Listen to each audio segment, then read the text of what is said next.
Hello everyone, I am Dr. Amrita Sinha.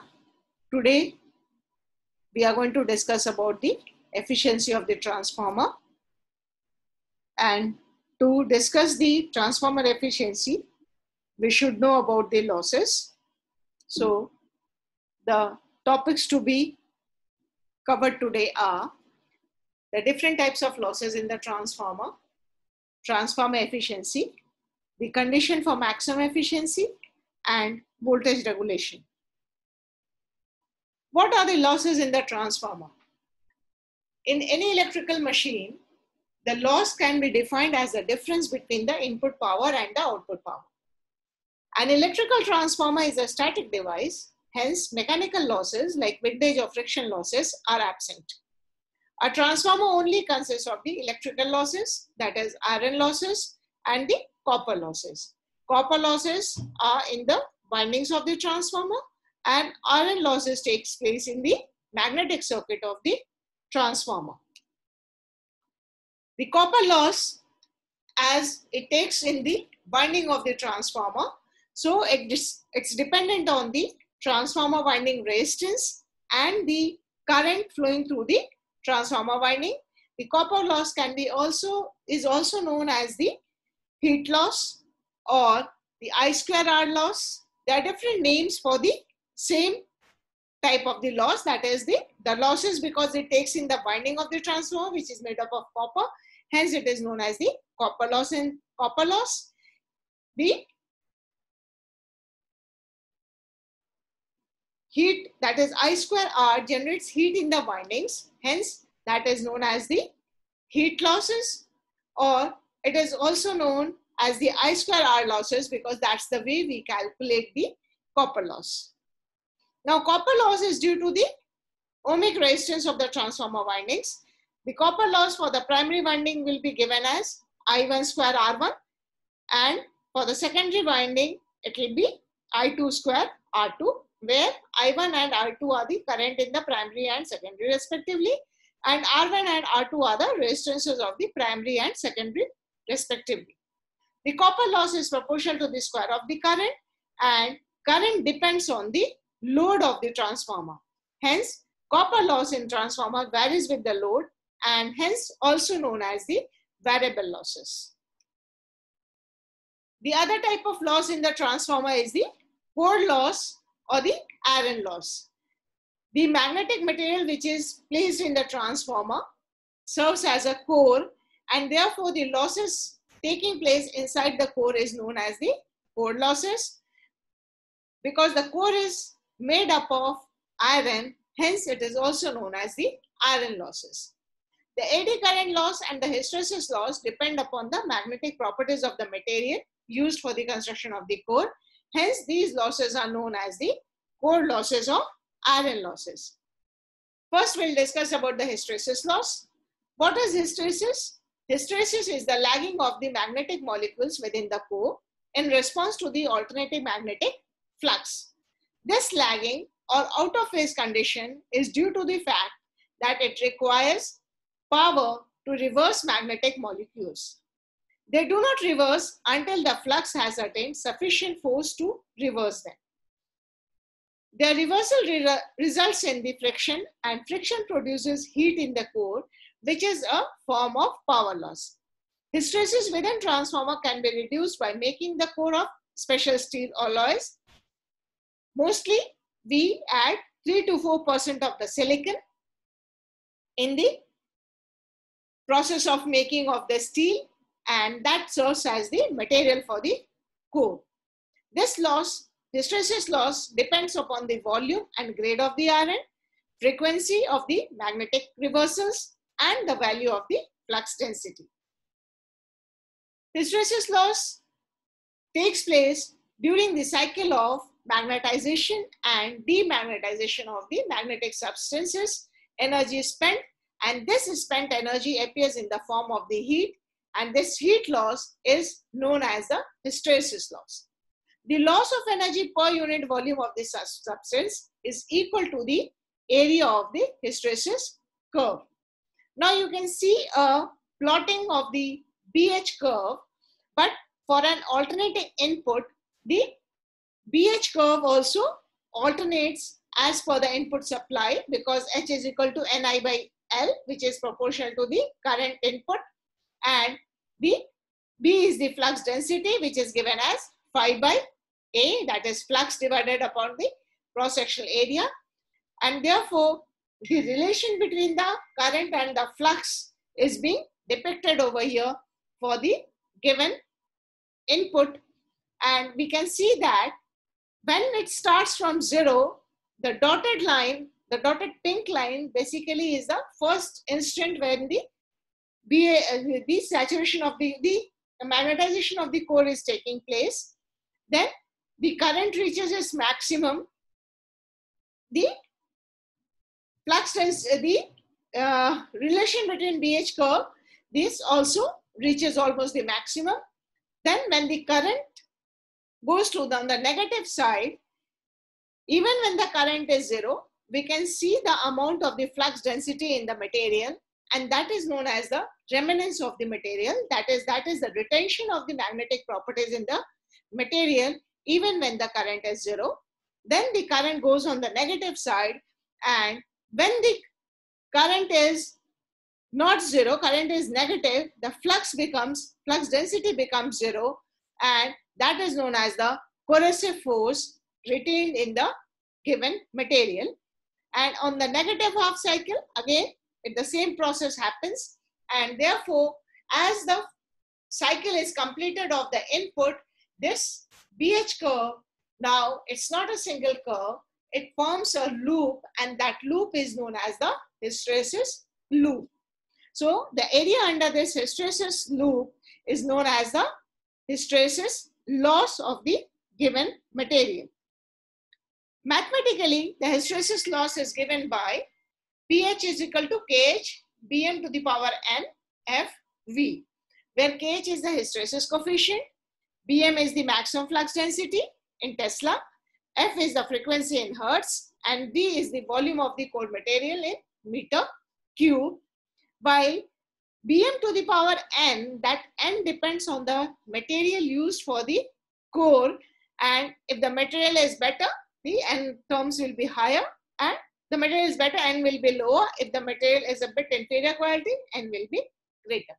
That says that if the material is good, the area under the curve will be lesser, and therefore the hysteresis loss will be lesser. Now we'll just see a comparison. Maybe hysteresis is somewhere very useful, and in the other place it's not that useful. So the first curve, what we are seeing is, it shows that retention or large fraction of the saturation field when driving the field removed. This is desirable for the permanent magnets and the magnetic recording of the memory devices. That means that is the retention is more important rather than the losses. The losses are being used as a retention in the material. The other one says where the area is a bit reduced, the area of the hysteresis loop is related to the amount of energy dissipation upon reversal of the field, almost similar to what we had discussed before. And then the last one, that is the desirable characteristics for the transformer and motor cores to minimize the energy dissipation with the alternating field associated with AC electrical appliances. Because if the area is less covered by the hysteresis loop, the losses will be less, and therefore that is the desirable quality for any of the machines to reduce the loss. So the narrow hysteresis loop implies a small amount of dissipated energy in repeatedly reversing of the magnetization. Now the next type of loss is the AD current loss. The AD current loss in a transformer are basically the loops of electrical current induced within conductors by changing magnetic field in the conductor.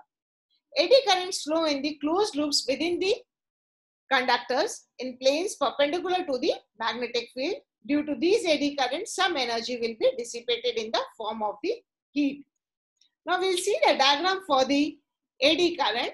If it is a solid core, then the AD currents will not face much resistance and the amount of AD current will be much larger. But when we make the core of thin laminations, the AD current will be limited to each lamination, and therefore the resistance of those laminations are more, so the eddy current can be, the magnitude of the eddy current will be reduced.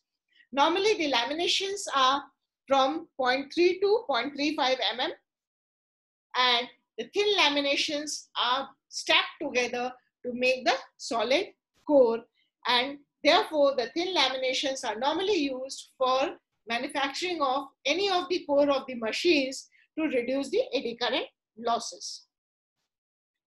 Mathematically, the eddy current loss is given by PE is equal to KE BM square F square T square V, where K is the eddy current loss coefficient, BM is the maximum flux density, F is the frequency, T the thickness of the lamination, and V is the volume of the core material. So over here, if you see, the eddy current losses are proportional to the square of the frequency. So as the frequency increases, the eddy current losses will also increase. The remaining other terms, once you manufacture a given core of the transformer, the rest of the terminologies will be constant, as the flux density will be fixed, the thickness of the laminations are fixed, and the volume of the core material is not a variable quantity. Hence, the variable quantity can be only the input frequency, and the eddy current is varying as square of the frequency. Whereas in the hysteresis loss, we had seen that the hysteresis loss is proportional to the frequency. So if you increase the frequency, the hysteresis loss increases proportionately, while eddy current losses increases as square of the frequency. Now we'll come to the transformer efficiency, as we have defined the losses. So now we can define the transformer efficiency. The efficiency of the transformer is defined as the ratio of useful power output to the input power. The input and the output power are measured in watts or kilowatts depending on the size of the transformer, and the transformer efficiency is denoted by eta. So the efficiency will be given as output divided by input, and if you want to define as the percentage efficiency, then output by input into 100 will be the percentage efficiency. Now the output can be given as input minus losses. So the efficiency can be defined as input minus losses divided by input, and then segregating the two, you can say that the efficiency is equal to 1 minus losses by input. The other way to define the efficiency will be in terms of the output, and the efficiency can be written as output, and the input will be replaced as output plus losses. So the output divided by output plus losses means what are the different losses in transformer efficiency? That is the iron loss and the copper loss. So the efficiency can be defined as output divided by output plus iron loss and copper loss. The output depends on the load of the transformer. So that output will be given as V2 I2 cos theta 2. The V2 is the secondary voltage, I2 is the secondary current, and cos theta 2 is the secondary power factor. That output divided by output plus the iron losses, which is denoted by Pi, and the copper losses denoted by Pc. Now, again we can define the copper losses in terms of the secondary current. That will be equal to I2 square R2 equivalent. R2 equivalent means R2 is the resistance of the secondary, while R2 equivalent means that the primary winding resistance is also referred to the secondary winding, secondary side, and so the total resistance of the secondary and the referred value of the primary will be equal to R2 equivalent. So that gives you the total copper loss in the given transformer. So here we have defined the terminologies, that is V2 is the secondary terminal voltage, I2 is the secondary current, cos theta 2 power factor of the load, and Pi is the iron loss, which includes the hysteresis loss as well as the eddy current losses, and Pc is the full load copper loss. If you are taking the Pc at full load, this means that your efficiency will be calculated at full load. Now, will be the condition for the maximum efficiency in the transformer? To find out the maximum efficiency condition for the transformer, you have to differentiate with the variable quantity of the efficiency formula, and we have seen that the variable quantity is the current. So we'll differentiate the efficiency with respect to secondary current and equate it to 0. So the variable quantity, we can see V2 is the terminal voltage, which is almost constant. Theta 2, that is the dependent on the load. So as per the transformer, you have got the load current, which is the variable quantity. And so you will differentiate it with respect to the secondary current and equate it to 0. So for differentiating it, we'll divide the equation throughout by I2, and we'll get the equation as V2 cos theta 2 divided by V2 cos theta 2 Pi divided by I2 and I2 R2 equivalent. Now if you see over here, our differentiation becomes simpler because our terminal voltage is constant, power factor is constant, iron loss is constant, the R2 equivalent is constant, and therefore those differentiations will be equal to 0. So once you differentiate it, you will get the value as minus Pi by I2 square plus R2 equivalent should be equal to 0. Solving this, you will get as the iron loss Pi should be equal to I2 square R2 equivalent. Now this means that the efficiency of a transformer will be maximum when iron loss is equal to the copper loss. The voltage regulation of a transformer is another term by which we can define the transformer or how efficient our transformer is. So first of all, we'll define different terminologies. That is, what is the no load voltage?